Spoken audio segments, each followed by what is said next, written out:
Okay, so let's do some Pro Tools setups for Mix Labs. I got the computer up and running, and I got Pro Tools already booted. Just a couple things to double check before you get any further. Like, go always check in for the playback engine here. We're using HD native Thunderbolt on this particular computer and all the other computers currently in the Nescom Live system. So HD native Thunderbolt, once I've got that, confirmed that that I/O is working. Other things to look at here. Look at the hardware. This particular system is using the HD MADI. So MADI's delivering 64 outputs to the console. So when I open this page up, I'm just double checking that I'm on coax and normal and full channel count. Really, I never mess with this page, but that's just something that can lead to problems occasionally. Once that's good, find the mix you want. In this particular moment, I'm going to open up SRT2. I'll open up the first Mix Lab, Use Me. Going to open it up. And before I do anything, doesn't matter. We're going to clear out the I/O in a second. But before I do anything, I want to save this file elsewhere to get it out, so you're not going to cause any problems with other people's assignments. So the first thing to do is do a save session copy in, save copy in under File. And now you're going to click the audio files. If your project has any videos attached to it, which some assignments do, click the movie files and save this session. You can keep it exactly how it is, 48K, 24-bit. We're going to save this in your student folder. That depends a little bit depending on what class we're in, but typically on these live sound computers, on the desktop, there is a students folder. So you go into the students folder, you pick your class. In this case, let's pick SRT2 Spring 21. And there's an Eric folder, so I'll go into my Eric folder because I'm Eric. And you want to properly name your file at this point.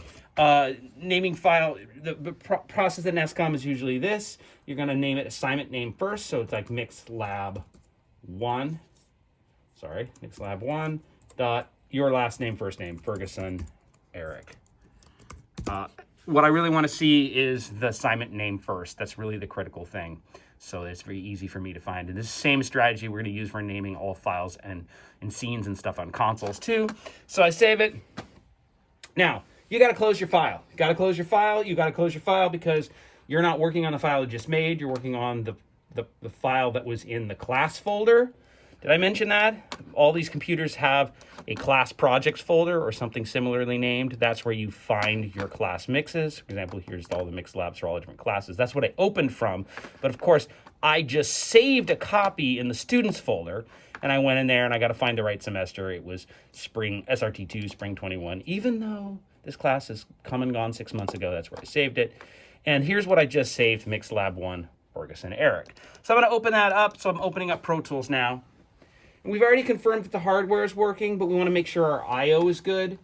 There are times to not delete the I/O in Pro Tools, but normally for our Mix Labs over here in the live sound classes, we're going to delete the I/O whenever you start a new song. So you go Setup, I/O. And what I do, and there's times, as I said a second ago, to not do this, but usually I delete, if I'm starting fresh, all ins, all outs, and most importantly, all buses. You can see what happens is Pro Tools loads the buses from somebody else's. The last person to use this computer, their garbage loads up, and that's why it's important to delete all this. The ins and outs don't have to be deleted, but it is kind of useful. It does clear things out. So I'm hitting default, and I went really quickly there, so let me rewind back a second. How did I delete quickly? You can click on one and do a select all, a Command A, or option clicking the whole list. That's how you can select really quickly. Sorry, I apologize for going really quickly. Hit the delete button. That's how you clear them out. Once they're cleared out, hitting the default button down at the bottom of the I/O, that will make default I/O that matches your current audio interfaces. If you're watching this video and you're not seeing a long list of 64 MADI like I'm seeing right here, then something is wrong in your hardware, in your playback engine, and you don't have the right playback engine. And that's when you have to go back and make sure you're seeing the HDX under playback engine. And then bus. Okay, at this point, the last step here is default the bus. Boom, I defaulted all the buses. So I've deleted everything. I've defaulted all the buses. Now I'm good. I hit OK. And now, the last step here getting this ready is we want to take all of our MADI outputs, all of our tracks, and send them to different MADI outputs. And so I'm going to hold the bear claw down, which you may have learned in Pro Tools is the Command Option Shift.